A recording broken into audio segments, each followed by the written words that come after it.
The shadows of the Iliad and the Odyssey loomed large over the ancient world, casting a long, heroic glow that ignited the ambitions of many great men. Among those who sought to mirror the legends of Achilles and Agamemnon, few left a mark as indelible or as tumultuous as Pyrrhus of Epirus. His life was a whirlwind of conquest, stretching across the rugged peaks of Greece, the fertile plains of Italy, and the sun-drenched hills of Sicily. During the dawn of the Hellenistic age, Pyrrhus carved out a reputation for martial brilliance that few in history could hope to match. He was a man of contradictions, a benevolent sovereign who earned the unwavering devotion of his soldiers and the respect of his bitterest foes, yet a ruler whose impulsive nature often turned his grandest triumphs into cautionary tales. This is the beginning of our four-part Odyssey into the life of Pyrrhus, the king of the Epirots. The world Pyrrhus inherited was one of fractured glory. Following the death of Alexander the Great in 323 BC, the vast Macedonian Empire shattered into warring pieces, tooth and nail, as Alexander's generals, the Diadochi, tore at the carcass of his legacy. In the heart of this chaos stood Olympias, the formidable mother of Alexander. Her grandson now sat precariously on the Macedonian throne, but his reign was haunted by the shadow of Cassander, the ruthless son of Antipater. Seeking to protect her bloodline, Olympias turned to her own Molossian roots, forging an alliance with King Aeacides of Epirus. Together, they marched into Macedon to reclaim the throne. However, the tide of public opinion is a fickle thing. By 317 BC, Olympias's penchant for cruelty had alienated her subjects, giving Cassander the opening he needed. He struck hard and fast, invading Macedon and securing a victory that ended in Olympias's execution.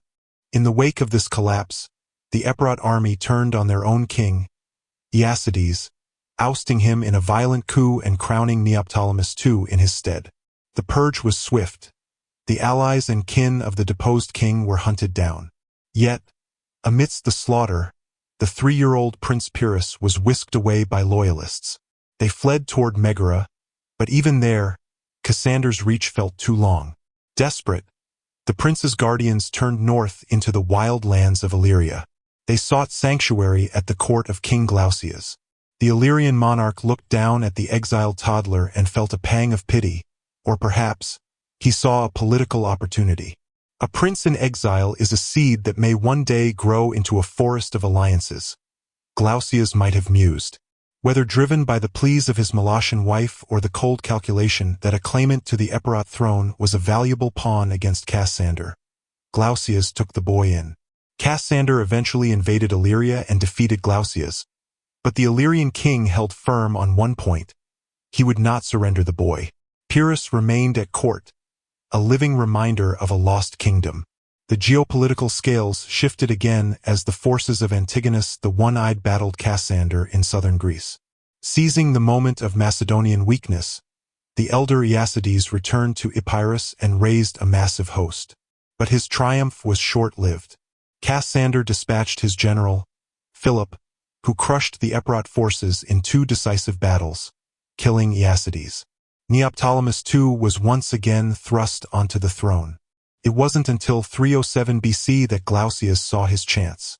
He invaded Epirus, deposed Neoptolemus, and placed the crown on the head of the now 11-year-old Pyrrhus. For 6 years, the boy king ruled as a client of the Illyrians. However, when Pyrrhus traveled north to attend a royal wedding, the Molossian tribes revolted once more. They were tired of Illyrian influence and summoned Neoptolemus back. Now in exile for the second time, Pyrrhus sought refuge with his brother-in-law, the flamboyant Demetrius Poliorcetes. Alongside Demetrius and the aging Antigonus, Pyrrhus was thrust into the brutal theater of Asian warfare. It was here, under the tutelage of the greatest siege masters of the age, that Pyrrhus learned the intricacies of generalship. Antigonus himself is said to have remarked, "Pyrrhus will be the greatest general of his time, if only he lives long enough to see it." That prophecy faced its first true test in 301 BC at the Battle of Ipsus. It was a Titans' clash. 80,000 men under Lysimachus and Seleucus against 80,000 under Antigonus and Demetrius. At just 18, Pyrrhus charged into the fray. He fought on the right flank within the aristocratic cavalry, a whirlwind of steel and youthful fury. Though the Antigonid cause was lost that day, Pyrrhus's courage was the talk of the survivors. He managed to escape the slaughter, retreating to Greece with Demetrius. Fate then led him to Egypt. In 298 BC, as part of a peace treaty with Ptolemy I, Pyrrhus was sent to Alexandria as a high-stakes hostage. But in the ancient world, such a position was often that of an honored guest. Pyrrhus flourished in the most sophisticated court in the Mediterranean. He was a master of the hunt and a beast on the drill field, charming the Egyptian elite with the same ease he used to wield a sword. He eventually won the hand of Antigone, Ptolemy's stepdaughter. When Cassander finally died in 297 BC, Ptolemy saw an opportunity to install a friendly face in Epirus. He provided Pyrrhus with a war chest and a small army. Pyrrhus returned home, but to avoid an immediate civil war, he agreed to a tense power-sharing agreement with his rival, Neoptolemus. The arrangement was a ticking time bomb. It ended when a conspiracy by Neoptolemus was brought to light. Pyrrhus, taking the initiative, invited his co-ruler to a banquet and had him assassinated mid-meal. The blood of Neoptolemus secured Pyrrhus's position as the undisputed king of Epirus for the next 2 decades. Pyrrhus immediately set about modernizing his realm. He discarded the old, disorganized tribal levies described by Thucydides and replaced them with a professional machine modeled after Alexander's Macedonians. He trained his infantry in the terrifying Sarissa Phalanx, a hedgehog of 18-foot pikes, and drilled his cavalry into a strike force that could shatter any line. By the start of his true reign, he commanded 25,000 men, a force that could look any king in the eye. He soon found himself entangled in the dynastic squabbles of Cassander's sons, Alexander and Antipater. After Antipater murdered their mother and seized control, Alexander begged Pyrrhus for help. Pyrrhus agreed, but his price was steep. He demanded several key provinces. He secured these lands with iron-fisted garrisons and then handed the rest of Macedonia to Alexander. However, a new player entered the game. Demetrius Poliorcetes, Pyrrhus's former mentor, marched north and murdered Alexander, declaring himself king of Macedon. The teacher and the student were now neighbors and rivals. The tension escalated when Pyrrhus's wife, Lanassa, grew tired of his barbarian polygamy and defected to Demetrius, taking the island of Corcyra with her. In 289 BC, the simmering rivalry boiled over. While Demetrius was occupied, Pyrrhus invaded with 30,000 men. Demetrius responded by leaving his best general, Pantauchus, to guard the mountain passes while he marched toward Epirus. Due to a quirk of fate and terrain, the two main armies bypassed each other on different roads. Pyrrhus suddenly found himself facing Pantauchus and 10,000 hardened Macedonians in the rugged terrain of Aetolia. Though Pyrrhus had the numbers, Pantauchus's men were veterans. The battle was a bloody, grinding stalemate until the two commanders caught sight of each other across the melee. Pantauchus, known for his titanic strength, shouted a challenge. "King of the Epirots, do you hide behind your pikes? Or do you have the courage to face a real soldier?" Pyrrhus didn't hesitate. They closed the distance, first hurling spears and then drawing swords.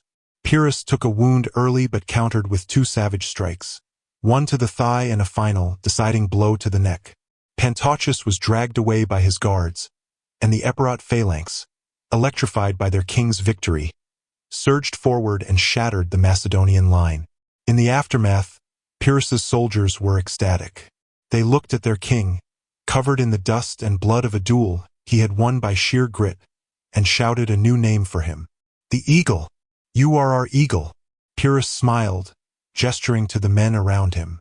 "Through you I am an eagle," he replied with uncharacteristic humility. "For how should I not be, when I have your arms to sustain my wings?" This victory was a turning point. The Macedonians themselves began to admire Pyrrhus, seeing in him a glimmer of the late Alexander that their own king, Demetrius, lacked. When a coalition of Ptolemy, Seleucus, and Lysimachus formed to take Demetrius down, Pyrrhus joined them. By 288 BC, the coalition struck. Demetrius found himself squeezed between Lysimachus in the east and Pyrrhus in the west. As Pyrrhus's agents spread word of his generosity and prowess through the enemy camp, Demetrius's army simply melted away. They didn't want to fight the eagle. Demetrius fled in disguise, leaving Pyrrhus and Lysimachus to split Macedonia between them. But the peace of the Diadochi was a lie. Within years, Lysimachus was dead, Seleucus was assassinated, and a new predator, Ptolemy Ceraunus, the Thunderbolt, seized the Macedonian throne. Pyrrhus, realizing that Epirus would always be too small for his ambitions, turned his gaze westward. Across the Ionian Sea, a new power was rising: Rome. The Greek colony of Tarentum, pushed to the brink by Roman expansion, sent a desperate embassy to Pyrrhus in 281 BC. "Bring your pikes to Italy," the envoys pleaded. "The barbarians of the Tiber are at our gates." Pyrrhus agreed, but on his own terms. He secured 5,000 additional phalangites from Ptolemy Ceraunus, who was happy to see his rival sail away, and assembled an expeditionary force unlike anything the Italians had ever seen. 20,000 Sarissa pikemen, 3,000 elite cavalry, and something the Romans had never even dreamed of, 20 massive war elephants. In 280 BC, Pyrrhus landed in Italy. The Roman consul, Publius Valerius Lavinus, marched south with 4 legions, roughly 40,000 men, determined to crush the Greek invader before his local allies could join him. The two armies met near the Sarissa River, outside the city of Heraclea. Pyrrhus, scouting the Roman camp with his friend Megacles, was taken aback by the order and discipline he saw. "These don't look like barbarians to me," Pyrrhus remarked grimly. "We shall soon see what they are made of." The Romans didn't wait. They forced a crossing of the river in a bold, synchronized maneuver that caught the Epirots off guard. The battle was a nightmare of clashing systems. The flexible Roman maniple versus the unstoppable Greek phalanx. 7 times the lines surged and retreated. Pyrrhus was nearly killed when a Roman cavalryman unhorsed him, leading him to swap armor with Megacles to stay hidden. This nearly backfired. A Roman soldier slew Megacles and paraded the royal helmet, screaming that the king was dead. The Epirot line began to crumble in despair. Realizing the danger, Pyrrhus tore off his own helmet and rode bareheaded along the line, shouting at the top of his lungs, "Look at me! I am still here. Your king lives." The line held. Then Pyrrhus played his trump card. He unleashed the elephants. The Roman cavalry horses, never having smelled or seen such monsters, panicked and bolted, trampling their own infantry. The Roman legions, seeing these Lucanian oxen, smashing through their ranks, finally broke. By the time the sun set, 7,000 Romans lay dead. But the cost to Pyrrhus was staggering. 4,000 of his best veterans and officers were gone. He had won the day, but as he walked among the corpses, he realized the Romans were not like the foes he had fought in Greece. They didn't surrender. They simply regrouped. Pyrrhus had won his first great battle in the West, but the road to Rome was paved with the blood of a victory he could ill afford to repeat. The eagle had landed, but the Roman wolf was far from beaten. Following the clash at Heraclea, the Roman Senate dispatched Gaius Fabricius Luscinus to the king's camp. His mission was clear: negotiate the release of the Roman prisoners. Pyrrhus, ever the Hellenistic prince who believed every man had a price, attempted to sway the Roman with lavish bribes of gold and influence. Fabricius, a man of legendary stoicism, remained unmoved. Frustrated, the king turned to psychological warfare. During their next meeting, a tapestry was suddenly pulled back to reveal a towering war elephant. The beast let out a deafening, earth-shaking roar, its trunk thrashing inches from the Roman's head. Fabricius did not even flinch. He merely looked at the king and remarked with a dry smile, "Your gold did not move me yesterday, and your beast does not move me today." Fabricius was as prickly as he was honorable. When Pyrrhus' own physician sent a secret message to the Roman camp, offering to poison the king in exchange for a fortune, Fabricius was revolted. Instead of seizing the opportunity to end the war, he informed Pyrrhus of the treachery, stating that Rome would defeat its enemies through valor, not through the cowardice of poison. Awestruck by such integrity, Pyrrhus offered the Roman a place of highest honor among his personal companions. Fabricius, ever the wit, declined with a sharp retort. If I were to accept, your own subjects would soon prefer me as their king instead of you. Despite the banter, a mutual respect blossomed. As a gesture of goodwill, Pyrrhus released the prisoners without ransom. The war, however, ground on. Pyrrhus marched north eyeing Capua, but the Roman commander Lavinus beat him to the punch. The king pivoted toward Neapolis, but again, the Roman gates remained barred and their walls manned. Pushing further, Pyrrhus took the Latin road, until he stood a mere 6 kilometers from Rome itself. From the heights, he could see the city's silhouette. But Rome was no longer the fragile town Brennus had sacked a century earlier. Its walls were now formidable, and fresh legions were closing in from all sides. Realizing he lacked the numbers for a prolonged siege in the dead of winter, the eagle retreated south to Tarentum. By 279 BC, the Italian tribes, the Samnites, Lucanians, and Bruttians, had finally flocked to his banner, sensing a chance to break the Roman yoke. Seeking to secure his supply lines to Epirus and flip more Roman allies, Pyrrhus moved toward the Adriatic coast in Apulia. The two powers collided again near Asculum. The Romans, having learned the hard way at Heraclea, brought a specialized anti-elephant force, 300 heavy wagons bristling with iron tridents and manned by troops armed with incendiary devices. The battlefield was a chaotic symphony of iron and blood. The Macedonian phalanx, holding the position of honor on the right, drove forward with their sarissas leveled. In the center, the battle was a brutal stalemate. The Romans fought like cornered wolves, while the Pyrrhic cavalry engaged in the swirling, rhythmic style of the east. When the elephants finally charged, the Roman wagons initially held them at bay. However, light infantry loyal to Pyrrhus swarmed the wagons, hampering the oxen and slaughtering the crews. In the center, the Roman legions nearly broke the line until Pyrrhus himself led his 2,000 elite guard into the gap, their charge shattering the Roman front ranks. As the battle neared its climax, 4,000 Roman allies managed to slip behind the lines and set the Pyrrhic camp ablaze. Seeing the smoke, the Phalangites wavered. Just as the situation turned critical, the king's elephants and cavalry smashed into the Roman flanks. Fearing a repeat of the Heraclea massacre, the consuls ordered a disciplined retreat. Pyrrhus had won, but at a catastrophic cost. He had lost 3,500 of his most veteran soldiers, while the Romans lost 6,000.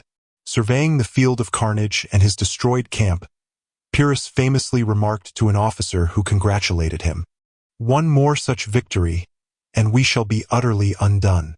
This was the birth of the term Pyrrhic victory, a triumph so costly that it is indistinguishable from defeat. Licking his wounds at Tarentum, Pyrrhus was presented with two paths.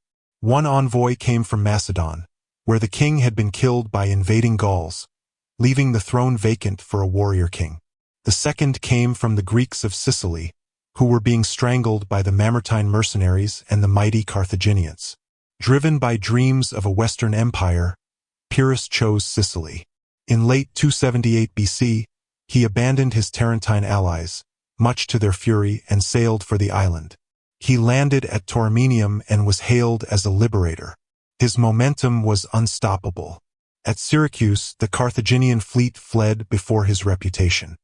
He seized a fleet of 140 ships and marched on Agrigentum, gathering more allies at every turn.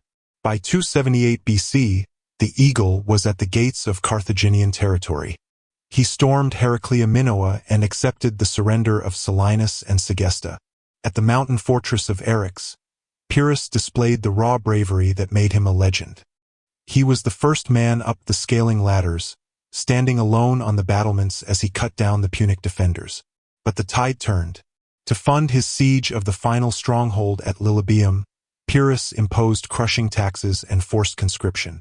The Sicilian Greeks, who had welcomed him as a savior, now whispered that he was a tyrant. As his popularity plummeted, a desperate message arrived from Italy. The Romans had retaken everything. Seeing his Sicilian dream crumbling, Pyrrhus retreated. In a moment of desperation and greed, He looted the sacred temple of Persephone at Locri. When a storm subsequently ravaged his fleet, the king became convinced he was cursed by the goddess. By the spring of 275 BC he was back in Tarentum, but his aura was faded. His veteran corps was gone, replaced by uninspired militias. The Samnites, feeling betrayed by his departure to Sicily, offered little support. Nevertheless, he marched north to meet the Romans for a final showdown at Beneventum. Facing the army of Manius Curius Dentatus, Pyrrhus attempted a daring night maneuver, a deep flank through a densely forested hill. But the night was his enemy. The guides, perhaps resentful Samnites, led the Greeks astray. Torches flickered out. Men vanished in the gloom. When dawn broke, the surprise was gone. The exhausted Epirotes emerged from the woods only to find the Romans waiting. The legions smashed into the disordered phalanx. When Pyrrhus sent in his final elephants, the Romans unleashed a storm of javelins. The panicked beasts bolted backward, trampling their own infantry into the dust. The defeat was total. With an empty treasury and a broken army, Pyrrhus left a skeleton garrison in Tarentum and fled back to Epirus with only 8,500 men. But the eagle could not stay still. Driven by a restless ambition that bordered on madness, he invaded Macedon in 274 BC. He defeated Antigonus Gonatas in a narrow gorge, calling out the Macedonian officers by name and convincing their phalanx to defect on the spot. He became king of Macedon, but true to his nature, he failed to finish off his rival. In 272 BC, a new opportunity arose. A disgruntled Spartan prince named Cleonymus invited Pyrrhus to invade the Peloponnese and install him on the throne. Pyrrhus marched south with 25,000 men and 24 elephants. He lied to the Spartan ambassadors, claiming he only wanted to liberate Greece, while his army moved to encircle the city. Sparta, however, was a city of iron souls. When the council suggested sending the women and children to Crete for safety, the Spartan women revolted. A woman named Archidamia entered the council chamber, sword in hand. "Do you think the women of Sparta are so weak that we would survive the ruin of our city? We stay and fight." While the men rested for the battle, the women dug a massive defensive trench. For 2 days, Pyrrhus threw his finest troops at the ditch. His son, Ptolemy, tried to lead a flanking maneuver but was ambushed and his force slaughtered. The Spartan defense, bolstered by their women who carried water and dragged the wounded, held firm. Frustrated and mourning his son, who was killed in a subsequent ambush during the retreat, Pyrrhus turned toward Argos to settle a local political feud. He arrived to find his rival Antigonus already holding the heights. Under the cover of night, supporters inside Argos opened a gate. Pyrrhus' Galatian mercenaries and his elephants slipped into the city, but the alarm was raised. The streets of Argos became a nightmare of urban combat. Spartans, Argives, and Antigonus troops fought the Epirotes in the pitch-black, narrow alleys. At sunrise, Pyrrhus realized he was trapped. He sent word to his son, Helenus, who was outside the walls, to tear down a section of the gate to facilitate a retreat. In the roar of the battle, the messenger botched the order. Instead of clearing a path, Helenus led the reserve force into the city. The two forces, one retreating, one advancing, collided in the narrow gateway. To make matters worse, the largest elephant fell in the passage, its massive body acting as a living cork, trapping the king and his men inside the dying city. The streets of Argos had become a labyrinth of slaughter. Pyrrhus, realizing the tide had turned into a lethal trap, fought with the desperation of a cornered lion, parrying blows from every direction as the Argive defenders pressed their advantage. In the chaotic melee, a young man of humble origins, hardly a soldier, but a citizen hastily armed to defend his home, managed to find a gap in the king's legendary defenses. He lunged forward, his spear tip biting through Pyrrhus's ornate breastplate and dealing a shallow but stinging wound. Infuriated by the audacity of this commoner, Pyrrhus turned his full, terrifying attention toward the youth. A lopsided duel began, the king's veteran skill poised to snuff out the young man's life in an instant. High above on the terracotta rooftops, the young soldier's mother watched in silent horror. Seeing her son on the verge of being butchered by the most feared warrior of the age, she acted out of pure maternal desperation. She pried a heavy roof tile from its setting and, with all her strength, hurled it down into the fray. The heavy clay struck Pyrrhus squarely at the base of his neck, crushing the vertebrae. The world went dark for the eagle of Epirus. He slumped, senseless, and tumbled from his horse into the mud. As he lay incapacitated, his enemies closed in. There was no noble end in single combat for the man who had challenged Rome. Instead, he was unceremoniously beheaded on the blood-soaked cobbles of a secondary street. Shortly after the fighting subsided, Alcyoneus, one of King Antigonus's sons, discovered the gruesome trophy. Eager to please his father, he seized the severed head of Pyrrhus and rode at full gallop to the Antigonid camp, tossing the head at his father's feet as a sign of total victory. Antigonus, however, did not erupt in cheers.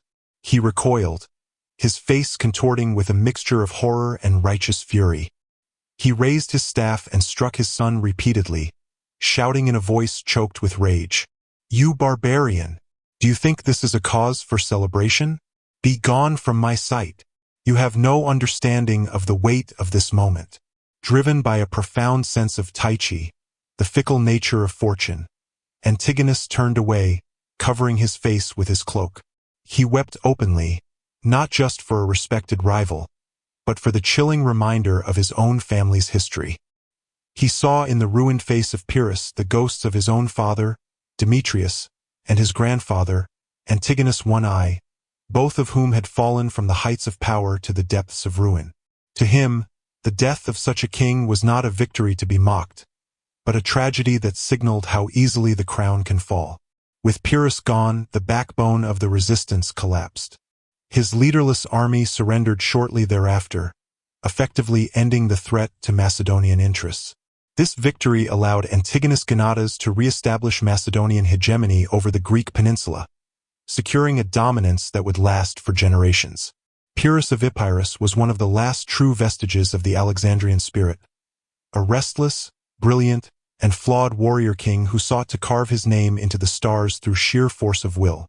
His death marked the end of an era of wandering conquerors, yet the annals of history are never truly closed. There are always more stories of blood, iron, and ambition to tell.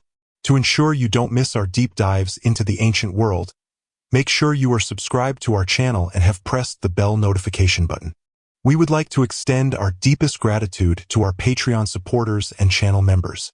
It is your direct contribution that makes the intensive research and creation of these videos possible. If you wish to support the channel further, you can now purchase our exclusive merchandise via the link in the description below. This is the Kings and Generals channel, and we will catch you on the next one.